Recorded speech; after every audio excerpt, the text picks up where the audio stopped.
तो यहां पर श्री जी प्रत्युत्तर दे रही हैं, ठाकुर जी वंशी कैसी बजाते हैं?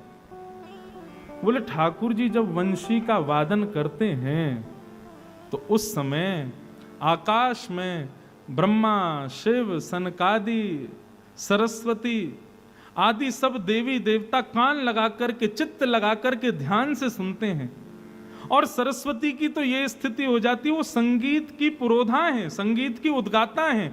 परंतु जब ठाकुर जी वंशी बजाते हैं ना, तो सरस्वती भी कालम कागज लेकर के बैठती है और ठाकुर जी के द्वारा बजाई गई ध्वनियों को लिखती है और एक नए राग का निर्माण करती है। सरस्वती जी ने राग का नाम भी बताया, सवनस राग। ठाकुर जी कैसा राग बजाते हैं? बोले सवनस राग बजाते हैं। बोले सवनस राग की विशेषता क्या? बोले प्रातः काल का भैरव राग गाया जाएगा तो भैरव वंशी जब बजाते हैं तो सूर्य प्रकट हो जाता है, सूर्य को लगता है कि अब सुबह का राग बज रहा है, मेरी स्थिति है, मुझे आना चाहिए। लेकिन ठाकुर जी बिहाग बजाते हैं तो चंद्रमा प्रकट हो जाता है, बोले अब रात का राग बज रहा है, मुझे आना है सेवा में। लेकिन ठाकुर जी जब वंशी बजाते हैं तो चंद्रमा और सूरज दोनों आकाश में प्रकट हो जाते हैं और विचार करते हैं ये भैरव बज रहा है कि बिहाग बज रहा है।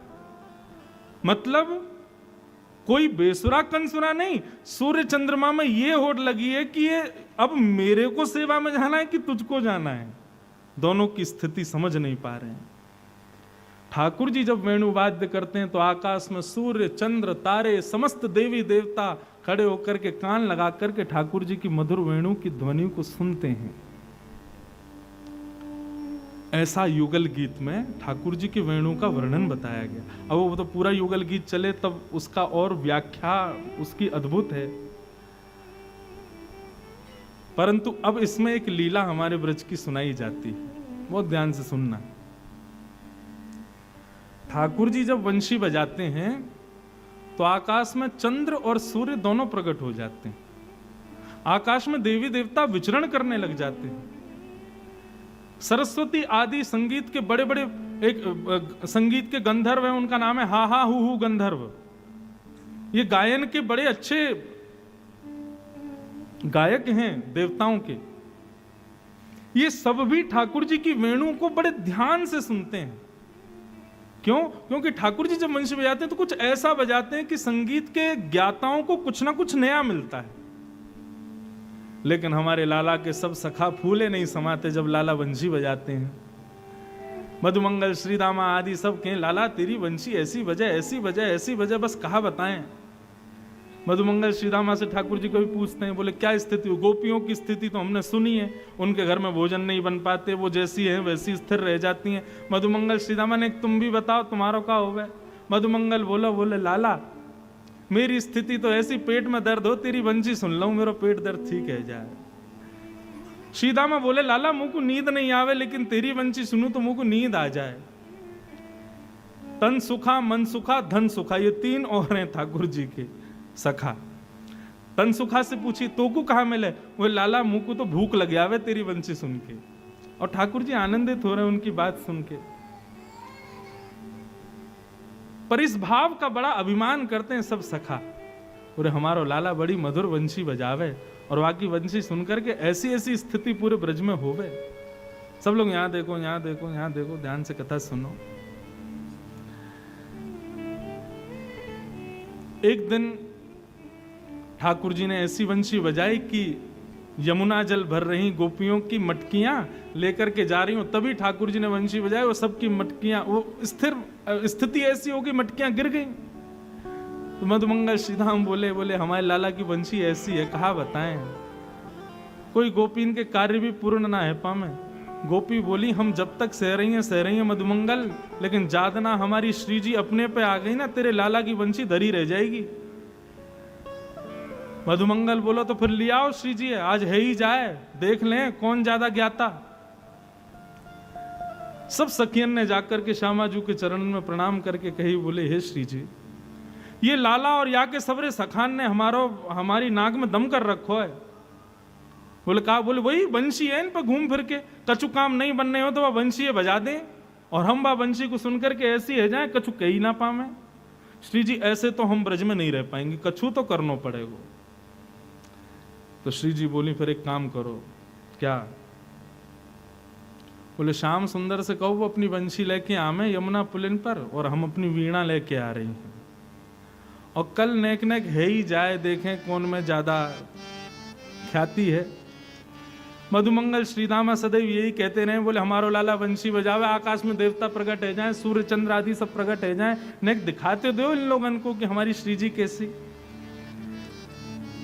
तो ललिता विशाखा ने जाके मधुमंगल श्रीदामा सबसे कही, भैया लाला तो कह दे कल बंशी लेके आए अपनी, और हमारी श्यामा जू भी आएंगी, कल पता चले ही जाए कि संगीत को सबसे बड़ा विद्वान कौन। मधुमंगल बोलो हाँ ठीक है। ललिता बोली लेकिन ऐसे काम नहीं चलेगा, पहले ही बता दे, हारवे वारो कहा करेगो। मधुमंगल बोलो तेरी बात माने ललिता, जो हारेगो वो जीतवे वारे को सदा दास बन के रहेगो। अगर तुम्हारी श्यामाजू हारी तो वो हमारे लाल जी की सदा दासी बन के रहें, और यदि हमारो लाला हारो तो फिर हम वचन दे रहे हैं वो दास बनेगा।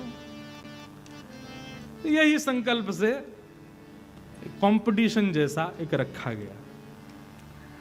ठाकुर जी लेके आए अपनी वंशी, और सब सखा जय जयकार करते आ रहे हैं, बोले नंद के लाला की जय, यशोदा दुलारे की जय, पूछ री के लौटा की खूब खूब प्यारे। या को अर्थ पता है? ठाकुर जी ने जब गिरिराज जी धारण किए तो गिरिराज जी अब इकन्नी उंगली पर धारण किए। हम लोग चित्रण में देखें कि गिरिराज जी टिक गए, लेकिन गिरिराज जी जब इकन्नी उंगली पर धारण किए तो वो थोड़े थोड़े ऐसे हिल रहे, कभी यहाँ को कभी वहां को। इस पर भी हमारे अष्ट सखा पद गाते हैं, कान्हा कुंवर के कर पल्लव पर मानो गोवर्धन नृत्य करे।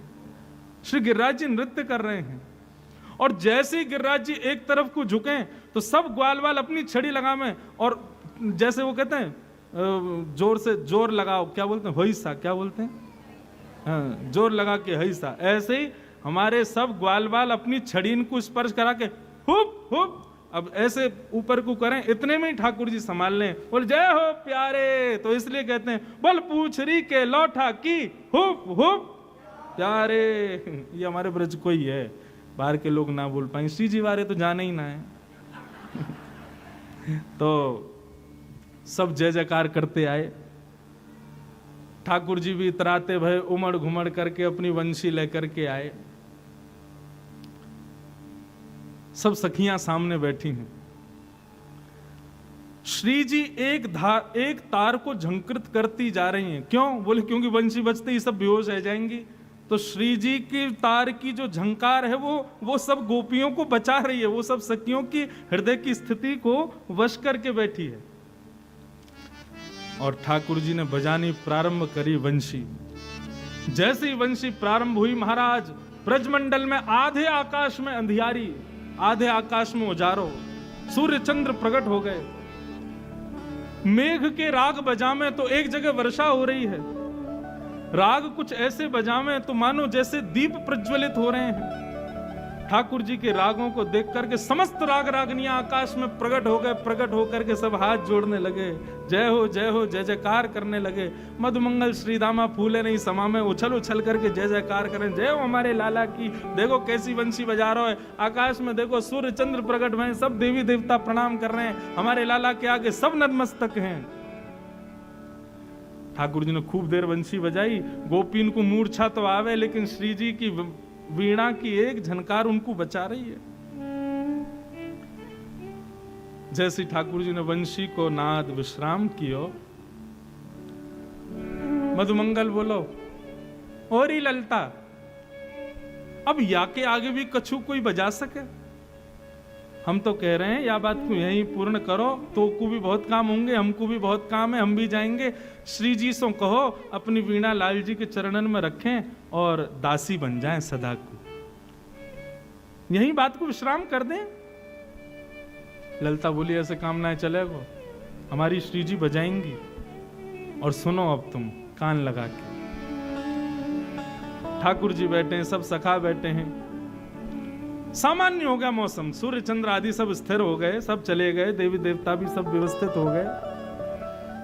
और किशोरी जी अपने भाव में आती हैं। जैसे ही वीणा को अपने हाथ में धारण करके अपने एक हाथ से जैसे ही झंकृत करती हैं, एक झंकार होते ही आकाश में सूर्य चंद्र पुनः प्रकट हो गए, सभी देवी देवता प्रकट हो गए। यमुना जल में समुद्र के भांति लहरें उठने लगी, पृथ्वी पर भूचाल आने लगा, पृथ्वी हिलने लगी, डामाडोल हो गई एक झंकार होने मात्र से। किशोरी जी ने एक झंकार के बाद जब दूसरा स्वर लगाया तो स्थिति ये हुई कि आकाश में ब्रह्मांड का भेदन हो गया, सभी देवी देवता धड़ाम से पृथ्वी पर गिरे और गिर करके हाथ जोड़ने लगे, श्री जी नूतन प्रलय हो जाएगा, आपके आगे नतमस्तक होकर प्रणाम करके निवेदन कर रहे हैं। इससे आगे की स्थिति इस सृष्टि की नहीं है आपको सुनने की, आप कृपा करके इस वादन को यहीं विश्राम करो। किशोरी जी ने केवल 2 तार छेड़े तो ये स्थिति हुई कि सब देवी देवता 33 कोटि देवता सब नतमस्तक होकर श्री जी के सामने नतमस्तक होकर के बैठे हैं। तब ललिता ढूंढती है कहाँ है मधुमंगल श्रीधामा, तो पता चलिए यमुना जी में गिर गए। ऐसा प्रलय नूतन भयो है कि सब गिर गए यमुना जी में। और तब ढूंढे, बोले श्याम सुंदर कहाँ है? तो श्याम सुंदर श्री जी के चरणन को अपनी गोद में रख करके और चरणन पर अपनी वंशी को न्योछावर करते हुए नतमस्तक करके बैठे, सदा के लिए दासत्व स्वीकार कर रहे हैं। तब श्री जी से प्रार्थना करते हैं कि अब हमको ट्यूशन दे दीजिए। बुलकाए का, वीणा का। आहा।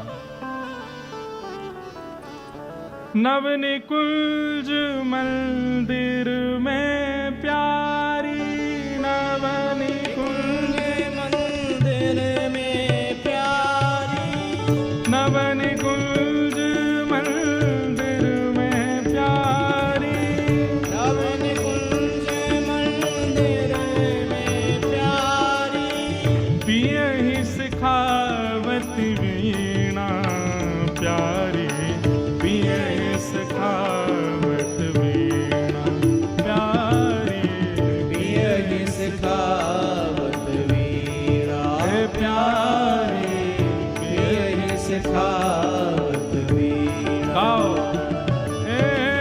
नवनिकुंज मंदिर में प्यारी, नवनिकुंज मंदिर में प्यारी, पियहि सिखावत वीणा प्यारी, पियहि सिखावत वीणा प्यारी, पियहि सिखावत वीणा।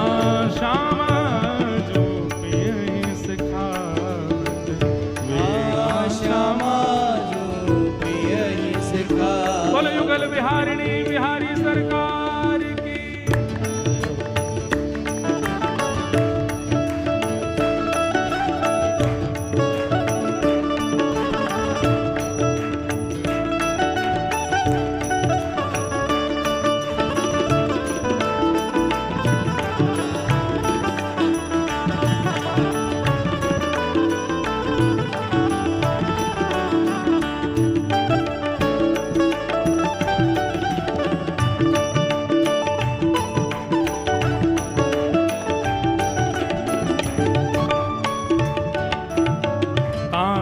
बंधान कल्याण मनोहर, तान बंधान कल्याण मनोहर, हित मन देहु प्रवीणा प्यारे, हित मन देहु प्रवीणा प्यारे। अब स्थिति ऐसी है कि श्री श्यामाजू ठाकुर जी को वीणा वादन सिखा रही हैं, लेकिन ठाकुर जी बड़े चतुर हैं हमारे। किशोरी जी कह रही हैं ऐसे पकड़ो, दूसरा हाथ ऐसे रखो, ऐसे बजाओ, ऐसे स्वर साधो, लेकिन ठाकुर जी जानबूझ करके गलत बजा रहे हैं। श्यामाजू कह रही हैं इतमन देहु प्रवीणा, अपना मन लगाओ, मन लगा के सीखो। ठाकुर जी बोले हमसे बज ना रहो, आप एक काम करो, अपनी वीणा छोड़ो, हमारे संग आके न हमारे हाथन को साध के न बढ़िया से बताओ कैसे बजाना है। और स्थिति यह है कि श्री जी और ठाकुर जी अब एक ही वीणा को बजा रहे हैं। किशोरी जी ठाकुर जी के हाथ को पकड़ करके रख रही हैं और बजा करके बार बार बता रही हैं ऐसे बजाओ। तान बंधान कल्याण मनोहर,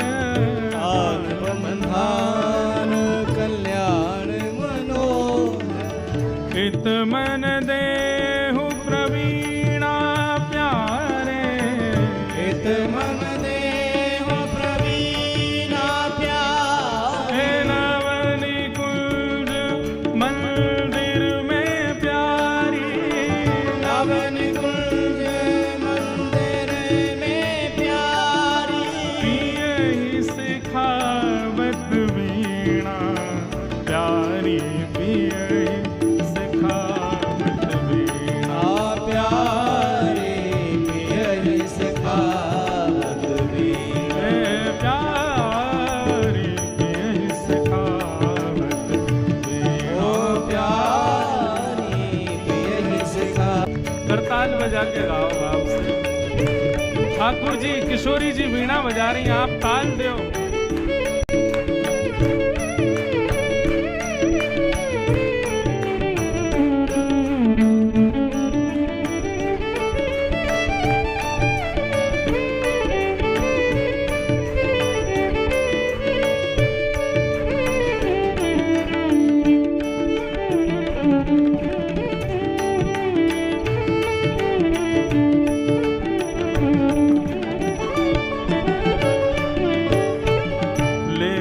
संभारी संभारी सुधर वर, लेत संभारी संभारी सुधर, नागर कहत फवीना प्यारी, नागर कहत फवीना प्यारी, श्री विठ्ठल विपुल विनोद बिहारी, विठ्ठल विपुल विनोद बिहारी, विठ्ठल विपुल विनोद बिहारी, श्री विठ्ठल विपुल विनोद बिहारी, जानत भेद कबीना प्यारी, जानत में कबीरा प्यारी, नवनिकुंज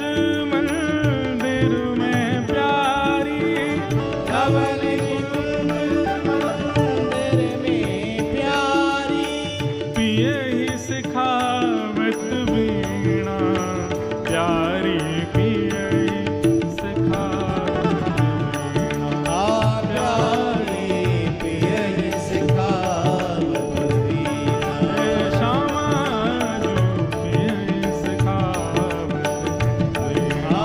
श्यारी पियहि सिखावत, नवनिकुंज मंदिर में प्यारी, नवनिकुंज मंदिर में प्यारी, नवनिकुंज मंदिर में प्यारी, नवनिकुंज मंदिर में प्यारी, पियहि सिखावत वीणा प्यारी, पियहि सिखावत वीणा प्यारी पियहि सिखावत वीणा, प्यारी, पियहि सिखावत वीणा। प्यारी पियहि सिखावत वीणा। बोलो रक्षक बिहारी लाल की। की जय। ऐसे लाल जो हमारे श्री जी से वीणा सीखवे के काजे अब रोज जावे लगे हैं और किशोरी जी उनको वीणा सिखाती है। बंधु ये सब लीलाएं ठाकुर जी, ऐसा नहीं है कि श्रीधाम वृंदावन में जब ठाकुर जी का अवतरण हुआ तभी की ये लीलाएं हैं। अरे ये लीला अनादि काल से चली आ रही हैं। गोलोक में अप्रकट वृंदावन में ये लीलाएं निरंतर होती रहती हैं और नवीन नवीन लीला। अब ये सब लीला भागवत में वर्णित नहीं है, ये सब लीलाएं कहीं और वर्णित नहीं है। ये सब लीलाएं रसिक जनों को मंत्र के जप के प्रभाव से उनके चिंतन में, उनके मानसी में उनको दर्शन देती है। हमारे ब्रज के रसिक जन नेत्र बंद करके मानसी में रहते हैं और मानसी में ही ठाकुर जी को लाड़ लड़ाते हैं। नुकुंज बना करके श्यामा श्याम को वहां बिठा करके उनके नवीन लीलाओं का दर्शन करते हैं और फिर उस दर्शन को लिखते हैं, तब ये लीलाएं प्रकट होती हैं। इसका मतलब अप्रकट वृंदावन में आज भी ये समस्त लीलाएं चल रही हैं। बस वो बात है कि आजकल ऐसे रसिक बच्चे नहीं जिनको मानसी में ये दर्शन हो। मानसी का एक दर्शन का भाव बताते हैं कि एक बार एक व्यक्ति बहुत बहुमूल्य इत्र लेकर के वृंदावन गया बिहारी जी को अर्पित करने के लिए, परंतु बिहारी जी का भोग लग रहा था तो सेवकों ने कहा कि भैया अभी तो भोग लग रहा है, एक काम करो तुम स्वामी जी को प्रणाम कर लो। स्वामी शहरदास जी महाराज बैठे हैं यमुना जी के तट पर, और स्वामी जी उस वक्त मानसी में बैठे थे। मानसी का भाव ये कि ब्रजरज तन पर लपेटे और नेत्र बंद करके अपने हृदय में प्रवेश कर जामे, वहीं कुंज बना के श्री लाडली लाल जी को आनंद करामे। तो स्वामी जी मानसी में बैठे थे, इतने में ही वो रसिक आया और आकर के उसने स्वामी जी को प्रणाम किया। अब स्वामी जी तो देह से वहां थे, स्थिति कहीं और थी। उसको अपने इत्र का बड़ा अभिमान की बड़ा बहुमूल्य इत्र लेकर के आया हूं, तो उसने ढक्कन और खोल दिया और स्वामी जी के समीप कर दिया कि सुगंधी आएगी तो इनका ध्यान व्यान टूटेगा, ये पूछेंगे भैया सुगंधी कहां से आई, तो मेरी चर्चा होगी, प्रशंसा होगी। लेकिन स्वामी जी की स्थिति ऐसी थी कि स्वामी जी थोड़े से मानसी के भाव में थे, कभी मुस्कुरा में, कभी प्रश्वेत के बिंदु मुख पे आ जाएं, कभी बोह मरोड़े, मतलब कोई लीला हृदय में चल रही है, लेकिन वो बाहर का व्यक्ति उसको पहचान नहीं पा रहा। तभी स्वामी जी थोड़े से ऐसे भये कि मानो जैसे कोई हड़बड़ाहट भई हो, कोई जल्दी भई हो, आसपास हाथ घुमाने लगे। इतने में ही वो इत्र को भाव हाथ में आया और स्वामी जी ने उस पात्र को उठा करके यमुना जी में फेंक दिया। और जो व्यक्ति इत्र लेके आया उसने मन में विचार किया, इतना महंगा इत्र लेके आया वृंदावन में बिहारी जी को अर्पित करने, और ये बाबा विचार पता ना कहा आया कि बुद्धि सना फेंक दियो मेरो इत्र, आज के बाद वृंदावन नहीं आऊंगा, यहाँ पे सब ऐसे ही हैं, सब। उसके मन में तो ये भाव आ गए। परंतु तभी थोड़ी देर में ही स्वामी जी का मानसी भाव विश्राम हुआ, यमुना जी को प्रणाम किया, ब्रजरज माथे से लगाई और उस बालक को देखते ही बोले जाओ बिहारी जी को दर्शन करो। उसने तो विचार किया अब आए हैं तो दर्शन कर चलते हैं। जैसे ही भीतर प्रवेश किया, निधिवन राज के प्रत्येक वृक्ष गुल्म पत्रों पर वो इत्र की बूंदें पड़ी हुई थी, छींटे पड़े हुए थे। और जब जाकर के निधिवन राज के कुंज में श्री कुंज बिहारी जी का दर्शन किया तो सिर के मुकुट से लेकर के नख तक श्री बिहारी जी उसी इत्र में स्नान करके खड़े हुए थे। दर्शन नहीं किए, प्रणाम नहीं किए, दौड़ करके स्वामी जी के पास गया, चरण पकड़ लिए, बोले स्वामी जी ये क्या था, मेरी स्थिति से परे है ये बात, मुझे समझाइए, नहीं तो मैं पागल हो जाऊंगा। अभी आपने जमुना जी में फेंका, बिहारी जी का स्नान कैसे हो गया उस इत्र से। तब स्वामी जी अपने मानसी का भाव का उद्घाटन करते हुए बताते हैं, बोले लाला जब तू आयो ना तब मानसी में होरी चल रही श्यामा श्याम की, और या नंद के लाला ने ऐसा चटक रंग डारो हमारी श्यामा जू पे, तो श्यामा जू ने मुंह को आज्ञा दी, बोले ऐसा रंग लेके आओ या कार्य को और कारो कर दूंगी। तभी मैं रंग ढूंढवे निकलो, लेकिन तभी तेरी सेवा को वो इत्र मेरे हाथ पड़ गयो। मैंने जाके श्यामा जू को दिया और श्यामा जी ने वो पूरा इत्र ठाकुर जी पे छिड़क दिया। मानसी में की गई लीला प्रत्यक्ष वहां प्रकट हुई, ये आज भी होती है। हमने कई संतों के मानसी में भाव में रहने वालों के दर्शन किए हैं। ऐसी मानसी में लीलाएं प्रकट होती हैं और उन लीलाओं को वे रसिक जन इन पदों के माध्यम से लिखते हैं और हम आप सब उसमें आनंदित होते हैं। लेकिन इनको सुनने मात्र तक मत रहो, ऐसी मानसी की स्थिति हमारी भी बने, ऐसा प्रयास करो।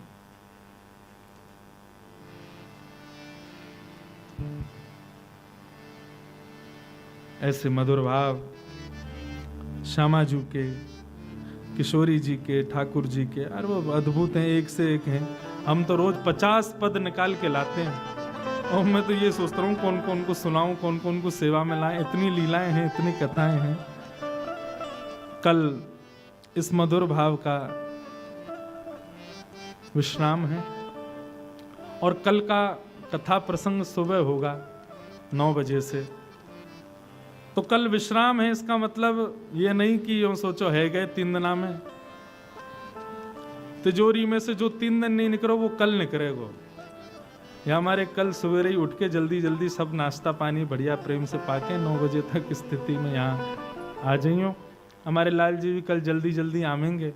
कल हम सोच रहे हैं ठाकुर जी को सुबह उठा के सीधे ले आवे, श्रृंगार कर बहुत समय लगे, ठाकुर जी को इतनी जल्दी श्रृंगार नहीं हो, कल ठाकुर जी को ऐसे ही ले आवेंगे। हाँ, श्री जी के यहाँ तो बिना नवे धुबे वो नवे धुबे से ही है। और आप भी तो दर्शन करो, हमारे लाल जी लगे कैसे, सुबह उठते ही कैसे लगे, नेक आंख छोटी छोटी सी है, 2-3 माल बस गले में, अद्भुत शोभा प्रकट हो गई।